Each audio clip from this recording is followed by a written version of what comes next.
जय श्री कृष्णा। प्रिय दर्शकों, भाई और बहनों, अस्त्र चर्चा में आपका स्वागत है। मेरा आपको सादर नमस्कार। आज के वीडियो में जो वृश्चिक लग्न के व्यक्ति हैं अर्थात स्कॉर्पियो असेंडेंट है, उनका जून माह कैसा गुजरेगा उस पर एक संक्षिप्त पर चर्चा करेंगे। नए दर्शकों को बता दूं कि वो कैसे पता करेंगे कि वो वृश्चिक लग्न के व्यक्ति हैं। तो अपना बर्थ डिटेल्स किसी अच्छे एस्ट्रो के सॉफ्टवेयर में डालें जो लग्न कुंडली बनकर आती है, जिसको बर्थ चार्ट बोलते हैं। उसके यदि प्रथम भाव में, ये आपका बर्थ चार्ट है, इसका प्रथम भाव ये है, यदि इसमें 8 नंबर लिखा हुआ हो तो आप स्कॉर्पियो एसेंडेंट हुए अर्थात वृश्चिक लग्न के व्यक्ति हुए। जब कोई ग्रह राशि परिवर्तन करता है तो अपना विशेष रिजल्ट देने को इच्छुक होता है और आपके ओरिजिनल नेटल चार्ट में कोई विशेष महादशा, अंतर्दशा, प्रथम दशा चल रही हो, गोचर उसको टैली कर देता है तो आपको रिजल्ट मिल जाता है।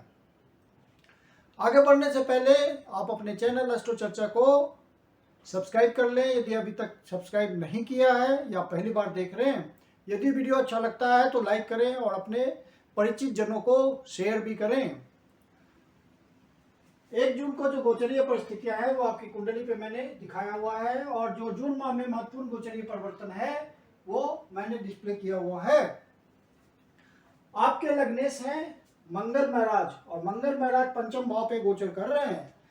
तो लग्नेश का पंचम भाव में गोचर करना और पंचमेश के साथ गोचर करना, गुरु महाराज आपके पंचमेश हैं और पंचम भाव पे गोचर कर रहे हैं। और ये आपके लिए एक सुखद बात है कि गुरु महाराज लंबे समय के लिए पंचम भाव में स्वराशि में गोचर करेंगे। तो मंगल महाराज का बहुत ही बढ़िया रिजल्ट आएगा लग्नेश का। आपके लग्नेश का पंचम भाव में पंचमेश के साथ गोचर करना एक विशेष राजयोग बना रहा है जून महीने में, और आपको उसका रिजल्ट अनुभव होगा यदि आपके ओरिजिनल नेटल चार्ट में कोई निगेटिव बात नहीं होगी। तो जो आपकी बुद्धि है, प्लानिंग है, विजडम है, उसका आप सही से प्रयोग कर पाएंगे। और मंगल महाराज चूंकि आपके लग्नेश हैं और साथ में षष्ठेश हैं, तो जो भी आप कर्म कर रहे होंगे, जिस भी कर्म में आप प्रवृत्त होंगे, वहां पूरे मनोयोग पूर्वक आपको आउटपुट मिलेगा। संतान प्राप्ति के लिए बहुत ही बढ़िया समय है, कंसीव करने के लिए बहुत ही बढ़िया समय है। तेजवान संतान पैदा होगी पूरी एनर्जी के साथ और वो लाइफ में एक अच्छा रिजल्ट देने में कॉम्पिटेंट होगा आपका संतान। संतान पद से आपको कोई सुखद समाचार मिल सकता है। जो पढ़ाई लिखाई करने वाले स्टूडेंट हैं उनके लिए बहुत बढ़िया समय है।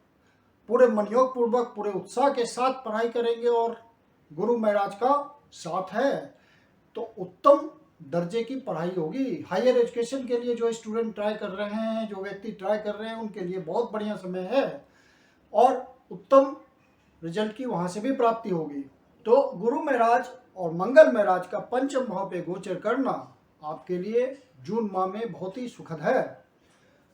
जो निगेटिव बात है जिसको आपको ध्यान रखना है वो है शुक्र और राहु। राहु महाराज तो पहले से छठे भाव पे गोचर कर रहे हैं और लंबे समय के लिए गोचर करेंगे। शुक्र महाराज उसको ज्वाइन किए हैं गोचर में, तो शुक्र और राहु का षष्ठ भाव पे गोचर करना आपके लिए चिंताजनक है, मानसिक परेशानी लाने वाला है, क्योंकि सप्तमेश आके आपके शुक्र हैं और शुक्र महाराज अपने भाव से 12वें भाव में गोचर कर रहे हैं। तो वहां पे आपको परेशानी है लाइफ पार्टनर से, बिजनेस पार्टनर से। और आपके बुध महाराज जो अष्टमेश हैं वो अपने भाव से सप्तम भाव पे गोचर कर रहे हैं, मतलब अष्टमेश भी सप्तम भाव पे गोचर कर रहे हैं। तो किसी न किसी प्रकार की परेशानी लाइफ पार्टनर के साथ आएगी। सामंजस्य बनाने में वाद विवाद क्रिएट हो सकता है, क्योंकि शनि महाराज की भी तीसरी दृष्टि छठे भाव पे है, शुक्र और राहु को ज्वाइन कर रही है उनकी मेलेफिक दृष्टि। तो आपको परेशानी लाजमी है, संभव है, तो आप बहुत ध्यान रखिएगा।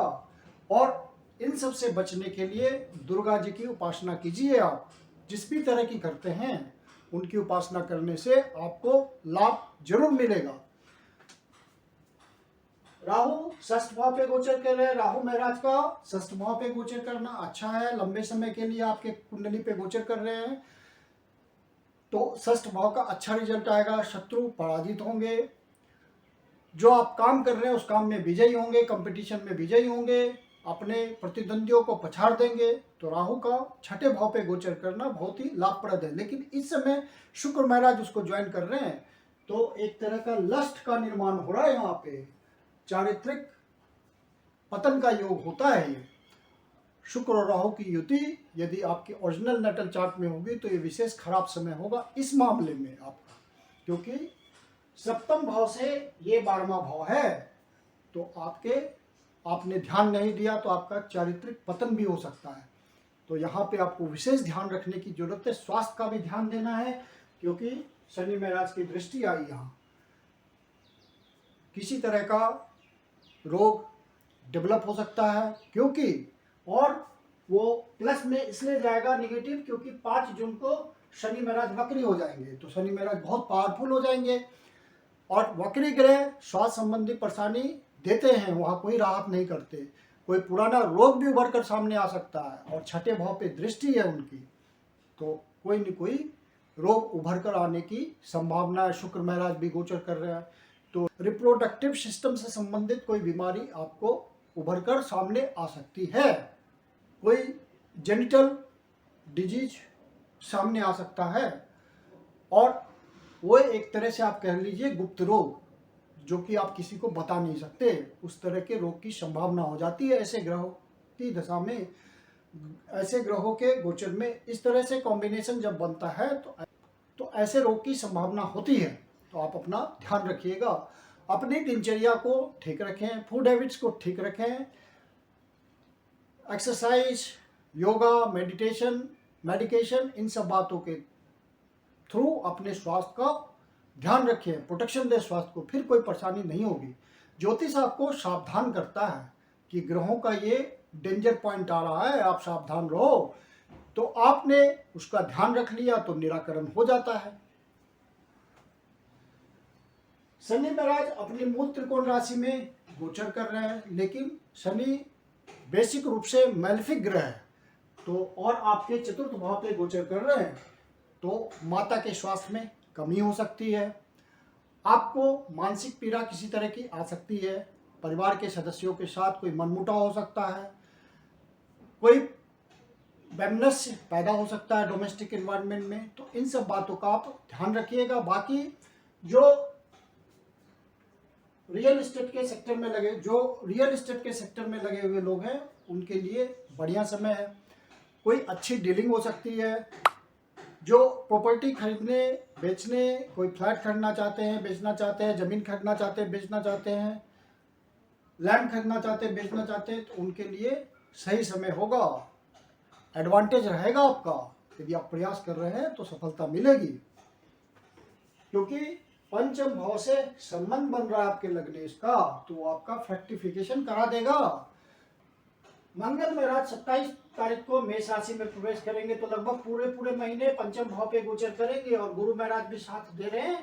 तो गुरु महाराज और मंगल महाराज की 7वीं दृष्टि 11वें भाव पे आ रही है, इच्छा पूर्ति के भाव पे आ रही है, लाभ के भाव पे आ रही है, रेगुलर इनकम के भाव पे आ रही है। तो कर्म क्षेत्र में आपको लाभ मिलेगा। नौकरी करते हैं तो कोई फायदा पहुंचेगा, कोई पद प्रमोशन, सामाजिक प्रतिष्ठा, बॉस से रिकमेंडेशन, इन सब बातों में से कुछ आपको कोई इच्छा पूर्ण हो सकती है। और दसम भाव के स्वामी सूर्य महाराज सप्तम भाव पे गोचर करते हैं जून माह में 15 तारीख से पहले 15 तारीख को फिर मिथुन राशि में प्रवेश करेंगे। तो पद प्रतिष्ठा वाले भाव में सूर्य महाराज का गोचर है, तो जो सरकारी नौकरी में लगे हुए लोग हैं उनको कोई पद प्रतिष्ठा की प्राप्ति हो सकती है, यदि ओरिजिनल नेटल चार्ट में कोई संयोग होगा। बुध महाराज भी रेगुलर इनकम भाव के स्वामी होकर के सप्तम भाव पे गोचर कर रहे हैं, तो वो भी सहयोग करेंगे। जो बिजनेसमैन हैं उनको विशेष प्लानिंग के थ्रू कोई नया वेंचर स्टार्ट कर सकते हैं, कोई नया प्रोजेक्ट लगा सकते हैं। पार्टनरशिप में यदि आप कोई काम कर रहे हैं तो वहाँ पे थोड़ी सावधानी बरतते हुए यदि आप उसको इम्प्लीमेंट करेंगे तो आपको फायदा निश्चित रूप से मिलेगा। बिजनेस के ग्रोथ की जून महीने में पूरी संभावना है।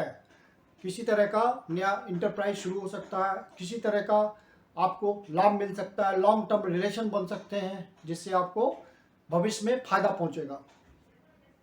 केतु आपके 12वें भाव पे गोचर कर रहे हैं और लंबे समय के लिए रहेंगे यहाँ, और शुक्र की राशि में गोचर कर रहे हैं, तो विदेश से संबंध बनाने के लिए, विदेश यात्रा के लिए, विदेश में सेटलमेंट के लिए ये बढ़िया समय है।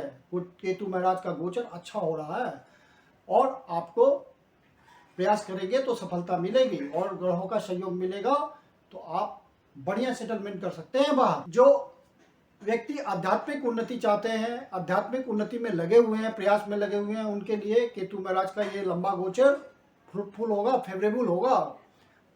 और गुरु महाराज जून माह में पंचम भाव पे गोचर कर रहे हैं, पूर्व पुण्याज के भाव पे गोचर कर रहे हैं और लाभ भाव को देख रहे हैं, तो निश्चित रूप से आपको अपलिफ्टमेंट मिलेगा। यदि आप स्पिरिचुअल प्रैक्टिसेस में लगे हुए हैं तो अपलिफ्टमेंट होगा। गुरु महाराज और शनि महाराज का डबल ट्रांजिट आपके लग्न पे आ रहा है। यहाँ से शनि महाराज 10वीं दृष्टि से, कर्म की दृष्टि से प्रथम भाव को देख रहे हैं और गुरु महाराज आपके 9वीं दृष्टि से लग्न को देख रहे हैं, तो डबल ट्रांजिट आपके लग्न पे है। तो आपकी पर्सनालिटी निश्चित रूप से जून महीने में इम्प्रूव होगी, एक सामाजिक प्रतिष्ठा बढ़ेगी, एक रिकॉग्निशन अपने आप में महसूस करेंगे। कुछ ऐसा आपको आपके साथ हो सकता है जिससे आपकी सामाजिक प्रतिष्ठा बढ़ जाए। इस महीने की जो अशुभ तारीख है वो है 10 तारीख, 11 तारीख, 18 तारीख, 19 तारीख, 23 तारीख, 24 तारीख, 28 तारीख और 29 तारीख। इन डेट्स का आप ध्यान रखिए। कोई नया शुभ कार्य इन डेट्स को नहीं प्रारंभ कीजिए तो आपके लिए अच्छा है, हो सकता है तो अवॉइड करें। मैं कुंदन शर्मा आप लोग का हार्दिक स्वागत करता हूं। यदि आपके जीवन की कोई समस्या है जिसका समाधान आप हमसे चाहते हैं तो पर्सनल कंसल्टेशन कर सकते हैं। वीडियो के अंत में मेरा व्हाट्सएप नंबर दिया हुआ है, डिस्प्ले हो रहा है, डिस्क्रिप्शन बॉक्स में भी व्हाट्सएप नंबर मेंशन है। आप इस नंबर पे कंसल्टेशन के लिए बुकिंग कर सकते हैं। मेरी अपनी कंसल्टेशन शुल्क होती है। धन्यवाद।